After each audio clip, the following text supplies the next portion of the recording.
Parlons de l'audience à la section des affaires sociales. D'abord, de l'avis d'audience. L'article 100 de la loi prévoit que le tribunal ne peut statuer sur une affaire sans que les parties n'aient été entendues ou appelées. Une audience doit donc être tenue. Toutefois, l'article 100 ajoute que le tribunal est dispensé de cette obligation envers une partie pour faire droit à une requête non contestée, ou encore lorsque toutes les parties consentent à ce que le tribunal procède sur dossier, sous réserve de pouvoir les appeler pour les entendre. L'article 128 de la loi énonce que, dans la mesure du possible, le tribunal favorise la tenue de l'audience à une date et à une heure où les parties, et s'il y a lieu leurs témoins, peuvent être présents sans inconvénient pour leurs occupations ordinaires. L'article 129 de la loi prévoit qu'un avis est transmis aux parties dans un délai raisonnable avant l'audience ou dans le délai fixé dans la loi. Il y est précisé l'objet, la date, l'heure et le lieu de l'audience. L'on souligne le droit des parties d'être représentées par les personnes habilitées à se faire devant le tribunal. Et enfin, l'on rappelle aux parties que le tribunal peut procéder malgré l'absence d'une partie si son défaut de se présenter n'est pas justifié valablement. Les remarques qui vont suivre concernent les audiences qui ne concernent pas des requêtes incidentes entendues sur un rôle spécial. Les audiences sont tenues dans les salles d'audience du tribunal à Montréal et à Québec, ainsi que dans des salles externes en région.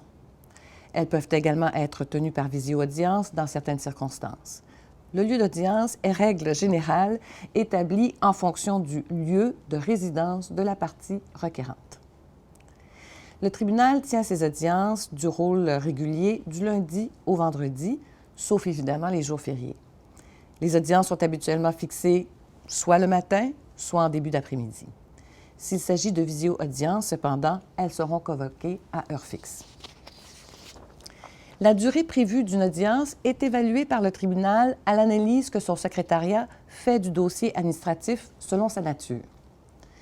L'une ou l'autre des parties pourrait cependant demander une durée plus longue, notamment à l'occasion d'une conférence de gestion ou lorsque le tribunal communique avec les parties ou leurs représentants pour fixer la date d'audience. Les avis de convocation sont habituellement expédiés 10 à 12 semaines avant la date d'audition, hormis les cas d'alcool grande vitesse, auquel cas le délai est seulement de quelques jours. Avant de se faire, le secrétariat du tribunal communiquera avec les parties pour fixer une date.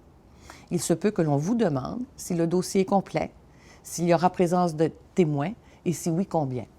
On vous demandera également la durée que vous prévoyez pour l'audience.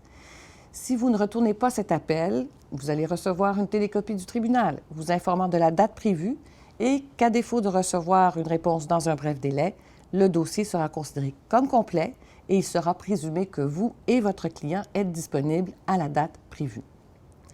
Ne perdez pas de vue le fait que l'article 100, dernier alinéa de la loi, autorise le tribunal à procéder dans une affaire si une partie dûment convoquée ne se présente pas au temps fixé pour audience. Le principe, vous le connaissez, est celui de la publicité des débats judiciaires.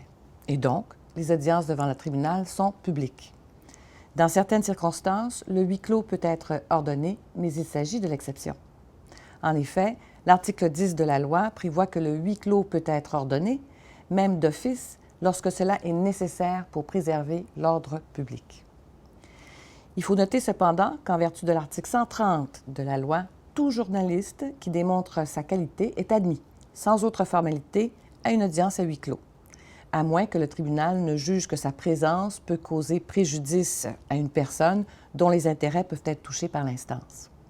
Le journaliste qui est ainsi admis dans une audience tenue à huis clos ne peut cependant publier ni diffuser aucune information permettant d'identifier les personnes concernées, à moins d'y être autorisé par la loi ou le tribunal.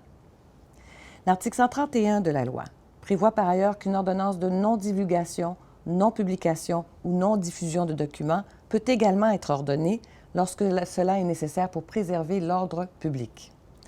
Ou encore si le respect du caractère confidentiel de certains documents le requiert pour assurer la bonne administration de la justice. Le tribunal a rendu plusieurs décisions sur le sujet des ordonnances de huis clos et de non-divulgation, non-publication et non-diffusion. Si la demande de rendre une telle ordonnance est accordée par le juge administratif, l'ordonnance sera consignée par la formation qui a instruit le recours dans la décision écrite sur le fond. C'est l'article 151 de la loi qui le prévoit. Certaines audiences peuvent requérir la présence d'un interprète. Encore une fois, vous pourrez prendre connaissance de la politique du TAC en matière linguistique, accessible sur son site Web. Les personnes qui participent d'une façon ou d'une autre aux audiences peuvent s'exprimer en français ou en anglais. Les parties qui ne peuvent suivre le déroulement de l'instruction parce qu'elles ne comprennent pas ou ne parlent pas la langue employée ont le droit au service d'un interprète. Mais il faut savoir que le coût des services d'un interprète est à la charge de la partie qui retient ces services. Toutefois, le TAC fournira lui-même et à ses frais les services d'un interprète lorsque la partie souffre de surdité ou encore pour les audiences relevant de la commission d'examen des troubles mentaux. Si la partie que vous représentez a besoin d'un interprète, il est recommandé que vous fassiez affaire avec un interprète officiel. Les amis ou parents qui sont présents lors de l'audience ne sont généralement pas autorisés à agir à titre d'interprète, sauf peut-être pour apporter leur aide pour quelques mots seulement. Le juge administratif fera prêter serment à l'interprète, généralement en début d'audience. Il lui demandera d'affirmer solennellement de traduire fidèlement au meilleur de sa connaissance de la langue 1 à la langue 2 et de la langue 2 à la langue 1. L'article 31 RPTAQ prévoit que les débats à l'audience sont conservés par enregistrement sonore. Donc, il y a toujours enregistrement des audiences. Vous pouvez, à vos frais, demander et obtenir une copie de cet enregistrement de l'audience auprès du secrétariat du tribunal. Vous pouvez par ailleurs retenir à vos frais les services d'un sténographe ou d'un sténotypiste. Il peut arriver qu'en raison de problèmes techniques, notamment dans des locaux autres que ceux du tribunal, que l'enregistrement ne fonctionne pas. Il pourra néanmoins être procédé à l'instruction de l'affaire si toutes les parties y consentent.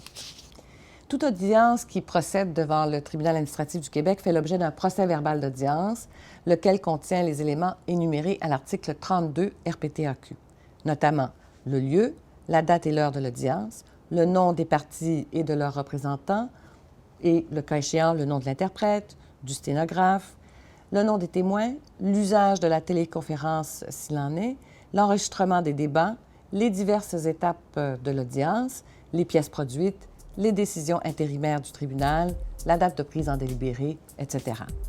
Passons maintenant à l'instruction du recours proprement dit.